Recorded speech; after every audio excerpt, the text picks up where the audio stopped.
The night shift at Galaxis Research Station was always quiet. The long metal hallways echoed with the hum of machines and the faint rhythm of the stars outside. Everyone else had gone home. Only Ethan Cole, the janitor, remained, pushing his mop through the cold corridors, his tired eyes reflecting the soft blue lights of the space station. Ethan was a simple man. Once he had been an engineer during the Earth Wars, but now he worked cleaning alien laboratories, a man trying to hide from his past. No one on the station knew that deep in the maintenance wing, Ethan was hiding something the galactic law would never forgive. Inside a locked storage room, behind broken crates and old cleaning bots, two small figures waited quietly. They were his children, but not ordinary children. Their skin shimmered faintly under the dim light, pale blue like moonlight on ice. Their large, glassy eyes blinked in curiosity, and small silver veins glowed softly beneath their thin skin. They were half human, half Altherian, the forbidden result of a love between a human and an alien from the royal race of Althera. Ethan's heart always ached when he looked at them. He loved them more than anything, more than his own life. But they were not safe here. The galactic law banned hybrid life. If the authorities found out, the children would be taken for study and never returned. "Daddy," signed the little girl, Lyra. Moving her small, glowing fingers in the air, Ethan smiled. He had learned to communicate through hand signs because both his twins were deaf, born unable to hear sound. "Are you hungry?" he asked softly, signing back. Her brother, Kian, nodded eagerly, his bright eyes full of trust. Ethan opened his lunchbox, simple bread and protein bars, and shared it with them. He knew the food wasn't made for alien metabolism, but it kept them alive. He gently brushed Lyra's hair aside and whispered, "One day, we'll live on a planet where no one cares what we are." But that dream felt distant. Every day patrol drones scanned the station. Every night he heard rumors and about new orders from the alien queen, who had declared that all human Altherian hybrids must be destroyed. He couldn't let anyone find out. Still, danger always had a way of creeping closer. That night, as Ethan left the storage room to return to his janitor's duties, the lights in the hallway flickered. A security drone floated by, scanning the corridor with red sensors. Ethan froze.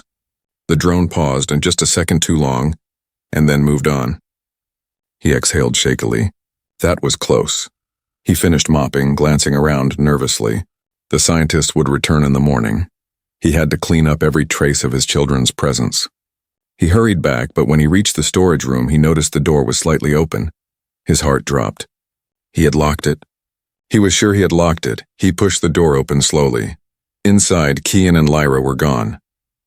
"Lyra? Kian?" he whispered, fear freezing his breath. He checked under the table behind the crates, and nothing.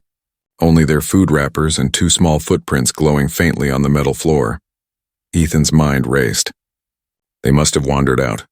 The twins were curious, always fascinated by the lights and machines outside. But if anyone saw them, the sound of boots echoed down the hallway. Ethan's heart pounded.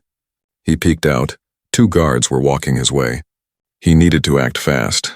He grabbed a mop, pretended to clean, and prayed they wouldn't notice the door. The guards passed by, talking casually about a new visitor, someone important arriving in the morning. "The Queen herself," one whispered. "Inspection tour." "No mistakes allowed." Ethan froze again. "The Queen here." He waited until the guards left, then ran through the corridors calling softly for his children. Finally, he spotted them, standing in front of a large observation window staring at the stars. Lyra's small hands pressed to the glass, tracing the shapes of distant galaxies. He knelt down, relief flooding him. "Don't ever do that again," he whispered, pulling them close. Kian looked up and signed, "Pretty stars, Daddy." Ethan smiled weakly. "Yes, and pretty, but dangerous." As he carried them back, he didn't notice the small surveillance orb in the corner, recording everything. And miles away, deep within the royal fleet, a message flashed across the Queen's console. "Subject located. Human male with 2 hybrid offspring. Confirmed coordinates Galaxis Station." The Queen's eyes narrowed. Her voice was cold as she whispered, "Bring them to me." Morning came slowly on Galaxis Station, glowing silver through the thick glass panels. The station floated above a dying red star, and its light painted everything in a sad, rusty color. Ethan Cole, the janitor, hadn't slept. He sat beside his twins, Lyra and Kian, who were curled under a blanket in the hidden storage room. He watched them breathe softly and felt both love and fear pulling at his heart. Last night had been too close. The drone had passed by. The door had been left open. Someone might have seen them. And now, the Queen was coming. Ethan didn't know how much time he had left. He touched the small metal pendant around his neck. A half-burned charm from his late wife, Sarai, who had been an Altherian scientist. She died giving birth to the twins, hunted by her own kind for loving a human. Ethan had promised her he would protect the children no matter what. But promises are heavy when the whole galaxy wants your family dead. He sighed and signed softly to Lyra. "Stay here today. Don't open the door for anyone." Lyra nodded, her big glassy eyes full of trust. Kian gave a small thumbs up. Ethan smiled faintly and whispered, "I'll be back soon." Then he slipped out to start his shift before anyone grew suspicious. A warning in the halls. The hallways buzzed with activity. Security guards moved like ants, adjusting scanners and patrolling every corner. The smell of fresh polish and tension filled the air. "Big day," said Dr. Harn, one of the senior xenobiologists, as Ethan passed by with his cleaning cart. Ethan forced a smile. "Yes, sir. Heard the Queen's visiting." Harn nodded, eyes shining with fear. "They say she's searching for abominations, half-bloods, can you imagine?" He laughed nervously. "If such creatures existed, they'd be executed instantly." Ethan's chest tightened. He just nodded silently and kept pushing his cart. Everywhere he went, he felt the Queen's presence, even before she arrived. Posters showed her royal image, tall, elegant, with burning golden eyes and markings of pure Altherian blood. To humans, she was almost divine. To Ethan, she was death walking on two legs. When he reached the maintenance bay, he found Tess, a young technician, sitting on a crate. She smiled kindly. "Hey, Ethan, you look tired." "Didn't sleep much," he admitted. Big inspection. Everyone's scared. She leaned closer and whispered, "Be careful today. The scanners are running deep sweeps. If you're hiding something, they'll find it." Ethan froze. His heart skipped. "What do you mean?" She looked away. "Just, be careful." Then she left quickly. He watched her go, his mind spinning. How much did she know? The Queen arrives. The station trembled slightly as a massive shadow passed over the observation deck. Through the glass, Ethan saw it. The royal cruiser, black as midnight, covered in glowing golden veins. The Queen had arrived. The announcement echoed through the halls. All staff to primary sectors. Royal inspection commencing. Ethan's hands shook. He needed to get back to the storage room before the royal guard started scanning. But every hallway was blocked. Patrols moved in formation, checking IDs, scanning rooms, searching for unauthorized life forms. He couldn't risk running. That would only draw attention. So he grabbed his mop, pretending to clean while his mind screamed for a plan. Minutes later, the elevator doors opened, and she stepped out. The alien Queen of Althera. Tall, graceful, wearing armor that shimmered like liquid gold. Her eyes glowed faintly, and every guard bowed their heads. The air seemed heavier around her, like she carried power itself. Ethan kept his eyes down, praying she wouldn't notice him. But as she passed, she paused for 1 second and looked straight at him. Her eyes were sharp, curious, almost knowing. Then she moved on. Ethan's heart raced. Did she recognize him? Did she feel his fear? He hurried away as soon as it was safe, slipping into a side corridor that led to his secret room. But halfway there, his communicator beeped. "Ethan Cole, report to Section 9. Immediate cleanup required." Section 9, the storage wing. His hiding place. His blood ran cold the discovery he ran. His legs moved before his mind could catch up. When he reached the corridor, 2 guards were already there, standing outside the door to his secret room. "Sir," one said, "we detected unusual biosignatures in this area." Ethan forced a calm smile. Probably a leak from the waste vent. "I'll check." He stepped forward, but one guard blocked him. "Queen's orders. No one enters until the scan is complete." Then, before Ethan could speak, the door hissed open automatically. Inside, the faint glow of blue light spilled out, his twin's luminescent skin reflecting from the shadows. The guards froze. One whispered, "What in the stars?" Kian looked up, eyes wide with fear. Lyra clung to her brother's arm. Ethan's breath stopped. Everything around him faded in the sound, the light, the air. He moved without thinking. He slammed the alarm panel, cutting power to the room. Lights flickered out. The guards shouted in confusion. In the darkness, Ethan grabbed his children's hands. "Run," he whispered.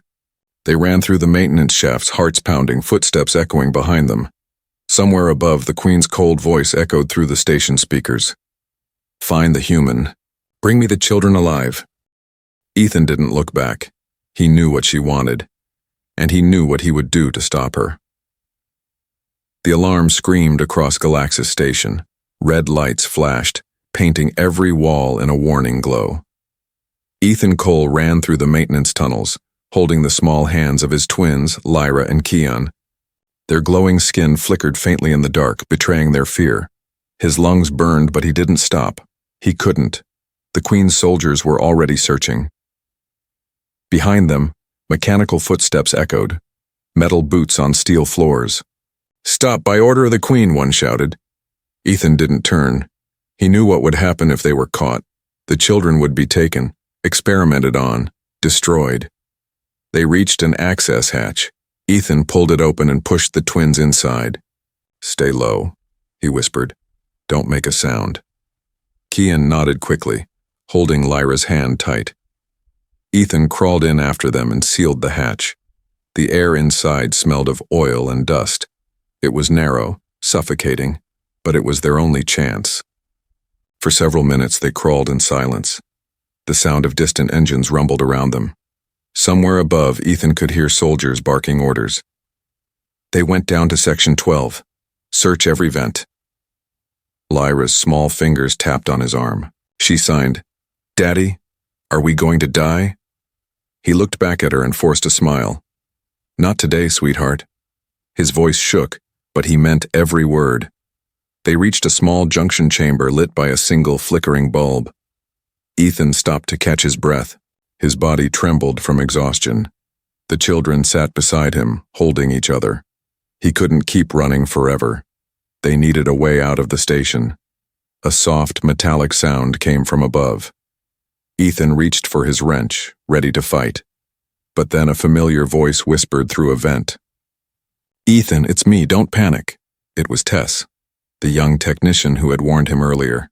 She unscrewed the vent cover and dropped down lightly, her face pale. "You have to move," she said quickly. "They're locking down every exit." "How do you know?" Ethan asked. "I work in the control room. I saw the Queen's orders myself. She's not leaving until she finds you." Tess looked at the twins, eyes widening with shock and awe. "They're beautiful.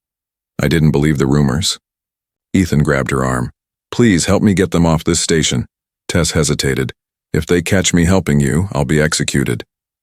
"I know," Ethan said, "but they're just children."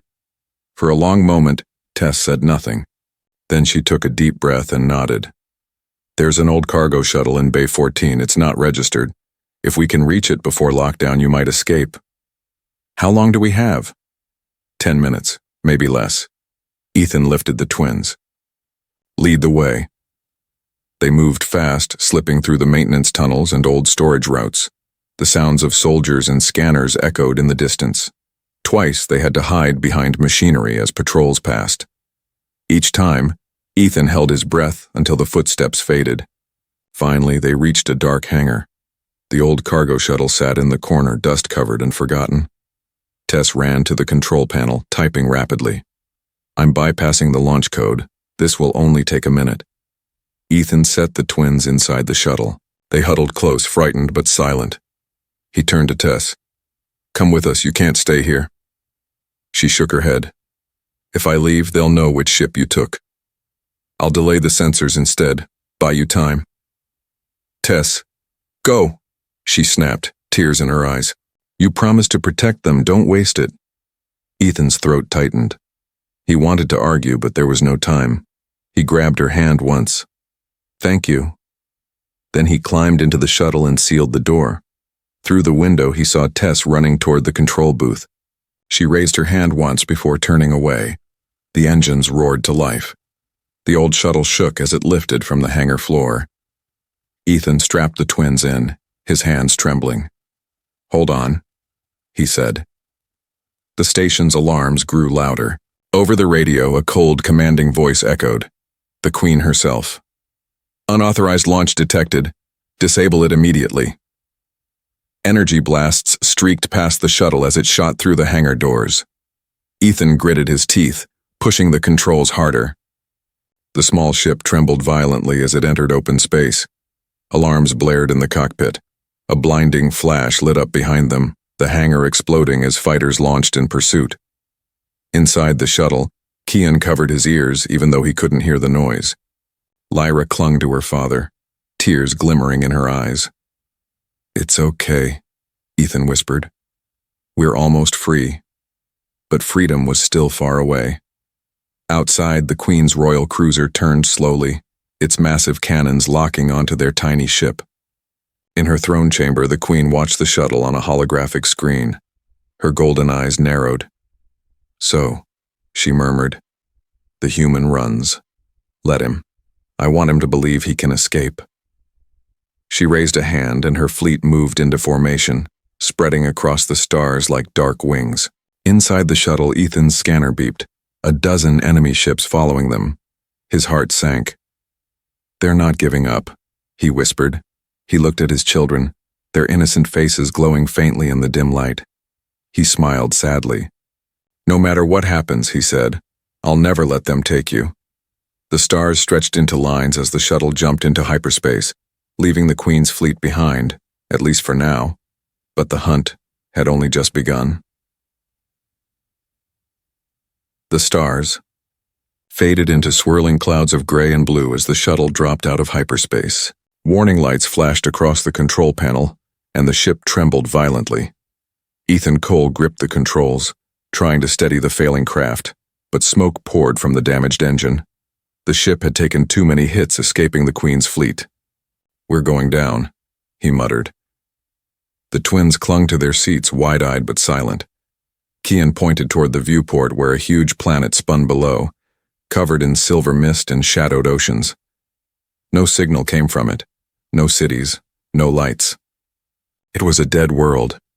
"Hold tight," Ethan shouted as the ship plunged into the atmosphere. Flames licked across the hull.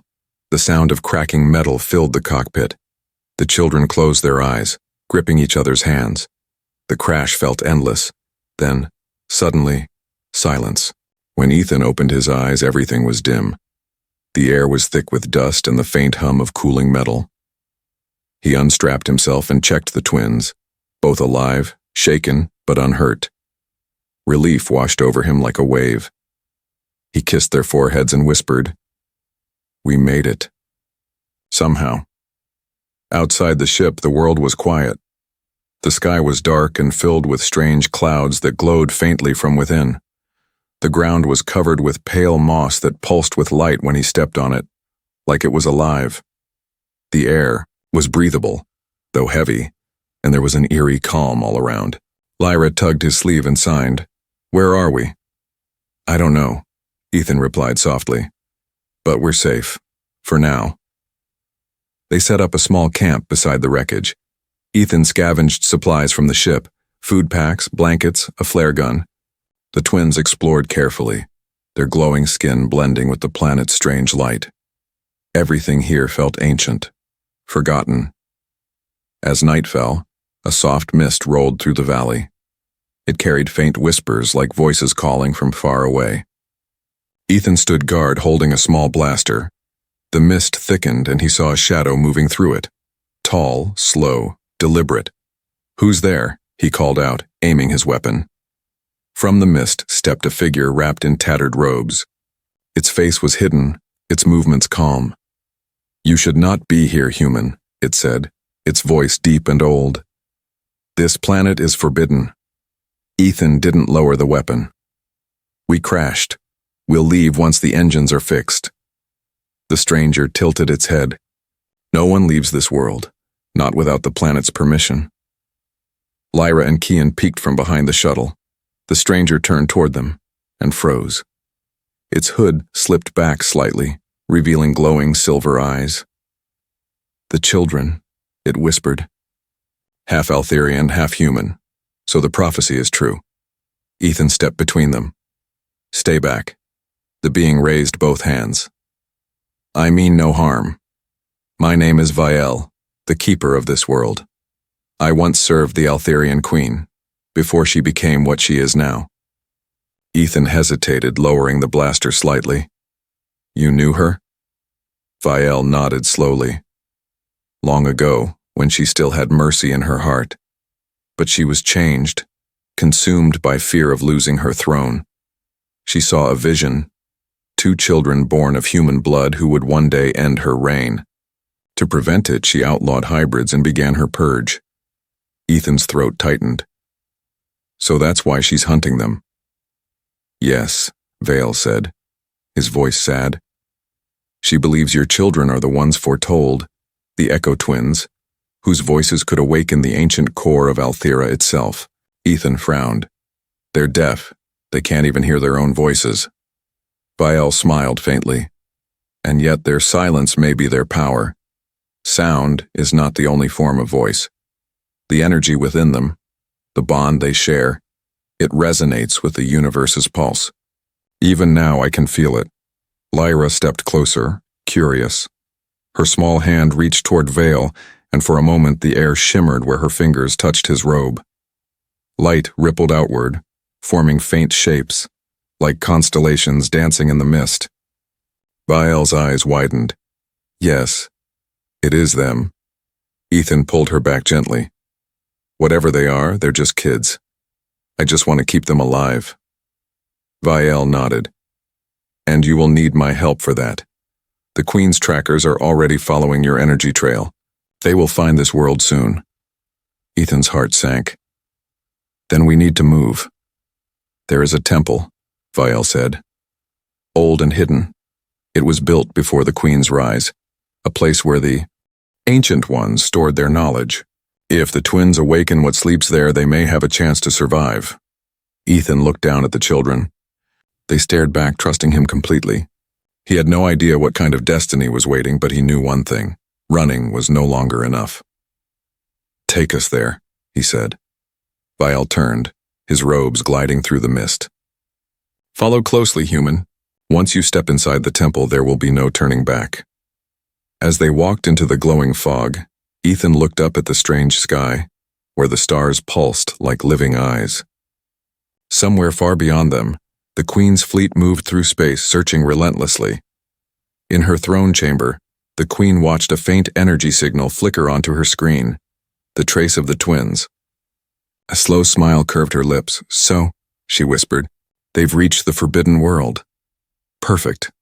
Let the prophecy end where it began.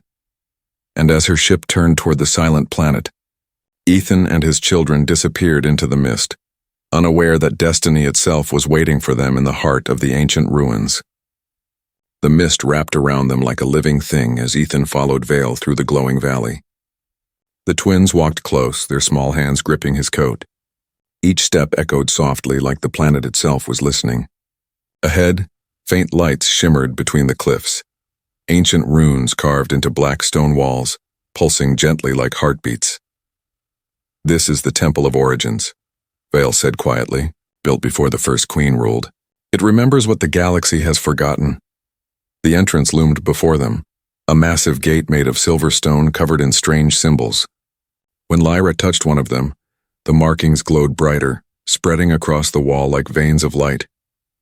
The gate opened with a low rumble, revealing a vast hall filled with floating crystals and soft blue fire. Ethan stared in awe. What is this place? A library of life, Viel said. Every world that ever existed, every species that ever lived, their essence was recorded here. The Altherians once guarded it, before they turned greedy and proud. Kian wandered toward a pool of light, his eyes wide. Reflections danced across the surface, human faces, alien faces, merging and shifting. Daddy, he signed, they look like us. Ethan knelt beside him. The images in the pool showed humans and Altherians standing together, working side by side. Maybe once we weren't enemies, he said softly. Viel's gaze darkened. Once we were one. The Altherians were born from humans who evolved under alien suns. The Queen hides this truth. She built her empire on lies. That humans were weak and that purity gave strength. Your children are proof she is wrong. Ethan looked at Lyra and Kian. Their soft glow seemed brighter now, reacting to the temple's energy. He felt pride and fear. If she finds out they're the key to this place, Vale interrupted, she already knows. That is why she's coming. The ground trembled as if the planet itself had heard his words. From deep within the temple, a faint hum grew louder, a song without sound. The twins turned at the same moment, their glowing eyes fixed on a tall crystal in the center of the hall. It pulsed once, then twice. Lyra stepped closer, drawn by something invisible. Ethan reached to stop her, but Vale held up a hand. Let her. The temple calls to her. The little girl touched the crystal, and the entire hall exploded with light. Images filled the air, galaxies spinning, stars being born, and a voice whispering in a language older than time. Ethan couldn't understand the words, but Lyra could. She tilted her head, listening to something only she could hear. Her fingers moved in slow signs. They want to help us, she said. They're showing me. Adorkian stepped forward too. The crystal glowed brighter where his hand met hers, and suddenly the two children were surrounded by spirals of energy, threads of light weaving around them like ribbons. Ethan shouted their names, but Vale stopped him again. They are awakening the bond, Vale said. The prophecy spoke of twins who would open the core, the voice of the stars. No one believed it could be real. The air vibrated. Ethan felt the energy press against his skin like a storm. His heart raced with terror and wonder. If this wakes something dangerous, it will wake what the Queen fears most, Vale said grimly. The truth. Then the temple doors shook violently. A deep boom echoed through the chamber. Outside, the sky burned red. Ethan ran to the entrance and saw it. The Queen's fleet descending through the mist, black ships tearing the clouds apart like knives. Explosions lit the horizon. She's here, Ethan whispered. Vale's expression hardened. She has found you. We must defend the temple. If she destroys it, the knowledge of both species dies with it. Ethan grabbed his blaster and checked the charge. Then we fight. He turned back to the twins. They were still touching the crystal, their faces calm even as light flowed through their bodies. He didn't understand what was happening, but he could feel something inside him shifting too, as if their connection reached into his heart. The temple's energy grew stronger, wrapping around them like armor. Outside, the Queen's voice thundered through the air. Human, step forward! You cannot hide what belongs to me. Her image appeared in the mist, tall, glowing with cruel beauty. Her soldiers spread out, aiming weapons toward the temple. Ethan raised his blaster. They don't belong to you, the Queen smiled coldly. Then you will die for them. Before she could give the command, the ground split open. A blinding beam of light erupted from the temple's core, spreading across the sky. Every ship in the Queen's fleet froze midair. Inside, Lyra and Kian floated slightly above the ground, eyes glowing white. The crystal cracked open, revealing a sphere of pure energy. Symbols spun around them, ancient and alive. Ethan shielded his face from the brilliance, shouting their names, but the air carried no sound. The energy pulsed once more. Then a shockwave burst outward, sweeping across the planet. When the light faded, the Queen's fleet was gone. Only silence remained. Ethan dropped to his knees, trembling. The twins stood unharmed, the glow fading slowly from their skin. Lyra looked at him, tears in her eyes. Did we hurt them? She signed. Ethan pulled them both into his arms. No, he whispered. You saved us, but Vale's face was grave. You saved yourselves, and awakened something far greater. He pointed to the now open crystal where a vast network of stars shimmered like a map. The core has answered, he said, and now the galaxy will come for you, all of it. Ethan looked up at the glowing map and felt a chill run down his spine. They had stopped the Queen for now, but the war had only just begun. The planet slept under a silver sky, quiet after the storm. The air was still heavy with the echoes of power, the kind that didn't belong to mortals. Ethan Cole sat beside the temple ruins, watching the horizon glow faintly. Smoke rose from where the Queen's fleet had vanished, though part of him feared it wasn't truly gone. Nothing that powerful died so easily. Lyra and Kian slept beside him, their small forms curled beneath a salvaged blanket. Even in sleep, their skin glimmered softly. It wasn't just light. It was life, pulsing in time with the rhythm of the planet itself. Ethan brushed a strand of hair from Lyra's face and whispered, You did it, little star. You saved us. But deep inside, he knew peace never lasted. Behind him, Vial stood quietly, staff in hand, staring at the sky. "The signal has been sent," he said. "Every world that still listens to the core has heard it." Ethan turned. "Signal?"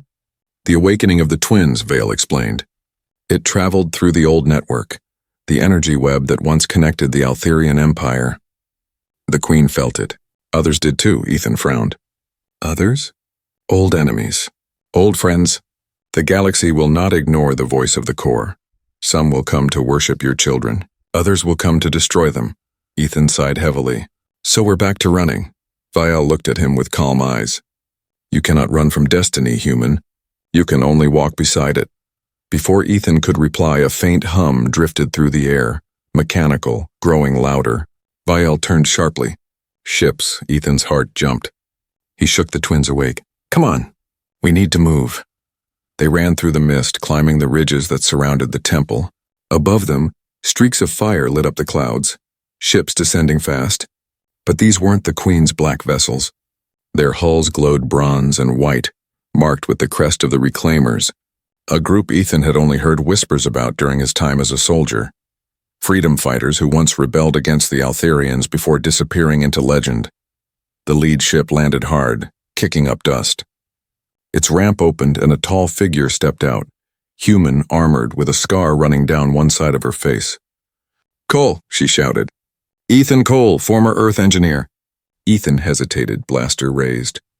"Who are you?" "My name's Captain Rhea Kale. We caught your signal. You've got something the whole galaxy is talking about." Her eyes fell on the twins, and for a moment her tough expression softened. "They're real." Vale stepped forward cautiously. "Be careful what you say, Captain. Words like that can bring death." Rhea looked at him sharply. "You're Altherian?" "I was," Vale said calmly. "Before your wars?" Rhea nodded slowly, understanding. "Then you know why we can't let the Queen get to them. She's rebuilding. We intercepted a transmission. She survived the blast." Ethan's heart sank. "I knew it. She's using something new," Rhea continued.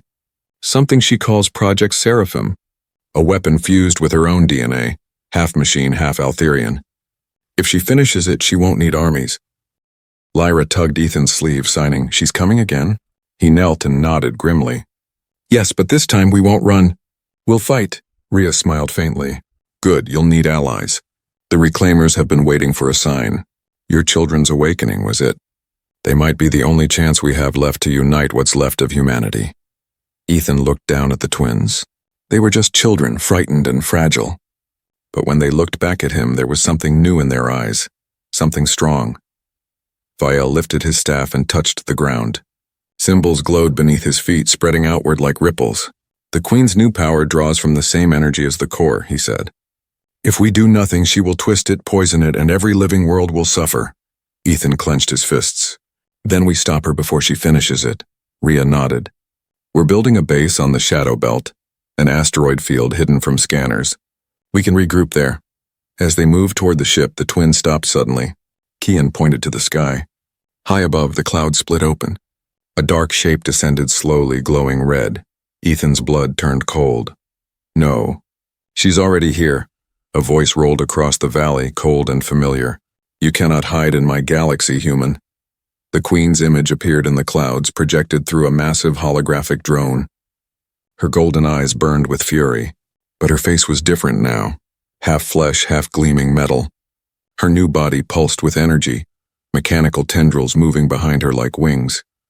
"Your children have awakened powers they do not understand," she said. "Bring them to me and I will spare your lives." Ethan shouted back, "You'll never have them." The Queen smiled. "Then you will burn with them." The hologram vanished and the ground beneath them began to shake. From the sky, dark drones rained down, armed with plasma cannons. "Move!" Rhea yelled, firing at the incoming swarm. Explosions lit the air. Ethan pulled the twins toward the ship while Vial summoned a shield of light that shimmered like glass. "Go," Vial shouted. "I'll hold them off." "No," Ethan protested. "Go, human. Protect the children." Rhea dragged Ethan up the ramp as the drones fired again. The ship's engines roared, lifting off just as the valley exploded in fire. Through the smoke, Ethan saw Vial standing firm, light bursting from his staff as the drones consumed him in a blinding flash. The hatch sealed. The twins cried silently as the ship broke through the clouds. Ethan stared out the viewport, tears burning in his eyes. Ria's voice came over the comm. "We're clear. For now." Ethan looked down at his children, his entire world, and whispered, "We keep moving. We don't stop. Not until she's gone." Outside, in the darkness of space, the Queen's new warship unfolded its metallic wings, glowing with energy from the core itself. The hunt had begun again, but this time the galaxy was watching. The stars were burning, not with fire, but with war. From one end of the galaxy to the other, the Queen's new weapon, Project Seraphim, tore through the void like a storm of light and metal. Entire fleets vanished in hours. Worlds went dark. The ancient prophecy whispered through every transmission. The twins have awakened. The Queen seeks the core. On the edge of the galaxy, a small ship drifted among the asteroids, the Starling. Inside, Ethan Cole watched the chaos unfold on the holoscreen. Explosions lit up distant systems and distress calls overlapped until the comms were nothing but static. He turned off the screen. He couldn't bear to watch anymore. Lyra and Kian sat at a small console nearby, studying the glowing star map that Vael had left them. The map pulsed softly, showing a spiral of light at its center, the heart of the core. That was where it all began. And where it had to end. Ria Kale, the reclaimer captain, entered the cockpit. "We've lost contact with half our allies," she said grimly. "Seraphim's weapon drains energy from the core itself. Every time she attacks, she gets stronger." Ethan clenched his fists. "Then we end it. We take the fight to her." Ria gave a tired smile. "You always make it sound so easy." He looked at his children. "They're the key, Ria. Vael said their connection to the core can stop her. Maybe even shut her power down. Or kill them trying," Ria said quietly. Ethan's heart ached. "If we do nothing, everyone dies anyway." For a long moment, no one spoke. The hum of the ship filled the silence. Then Kian stood and signed, "We're not scared." Lyra nodded beside him, her glowing eyes full of calm. Ethan knelt down. "You don't have to do this." Lyra touched his face gently and signed, "You promised to keep us safe. Now we keep everyone safe." Ethan's throat tightened. He couldn't argue with that. The coordinates from the star map led them toward the edge of a dying sun, a place known only in myths. As the Starling approached, the nebula around them shimmered, revealing a colossal structure suspended in space, the core gate. It looked like a broken ring of stone and light. "Big enough to swallow planets, this is it," Ria whispered. The heart of the core. But they weren't alone. From the shadows, the Queen's warship emerged, massive, alive, its hull pulsing with red veins of energy. Her voice echoed through the comms, cold and triumphant. "You cannot outrun creation itself, human." Her image appeared on the screen, her face now fully merged with the machine. Metal wings spread behind her like a god's. "The core is mine. Its power will erase every impurity, every hybrid, every trace of weakness." Ethan stepped forward. "You've already lost. You don't even see what you've become." The Queen smiled. "I have become perfect." The warship's cannons charged, casting red light across the asteroid field. Ria slammed the controls. "Hold on!" The Starling weaved between asteroids as plasma blasts tore through space. The hull shook violently. One hit would tear them apart. "Get us closer to the gate," Ethan shouted. Ria grimaced. "You're insane." "Trust me." She pulled the ship hard to starboard, diving through debris until they reached the glowing ring. The Queen's warship followed, its shadow blotting out the stars. Inside the cockpit, Lyra and Kian pressed their palms together. Their skin glowed brighter and brighter until the air around them shimmered like liquid light. The temple map floated between them, projecting symbols that circled the gate. "They're activating it," Ria shouted. The Queen's ship fired again, but this time the blast froze midair, suspended by a wave of pure energy from the twins. Lyra's eyes turned white as her hands moved in slow, graceful signs. Kian mirrored her. Together they formed patterns that pulsed with rhythm, silent music that rippled through the void. The core gate came alive. Columns of light spiraled outward, wrapping around the Queen's ship. "No," the Queen screamed. "You cannot control what belongs to me." Her ship fired again, desperate, but the energy bent back and striking her own hull. Metal screamed and tore. Ethan watched as the Queen's image flickered, half machine, half madness. "You think love makes you strong?" she hissed. "Love is a disease. It destroys order!" Ethan stepped closer to the console. "Maybe, but it's the one thing you can't kill." The twins' light spread, connecting to the core gate completely. The stars themselves seemed to move, aligning around them like witnesses. A massive pulse erupted, shaking space-time itself. The Queen's ship was caught in the wave. Her voice turned to static, then to silence. The red glow of her engines faded to black, and then everything went quiet. The core gate dimmed. The ship stopped trembling. Ethan turned, and the twins had collapsed, their light fading. Lyra! Kian! He rushed to them, heart pounding. Their skin was cold, their eyes closed. No, no, no.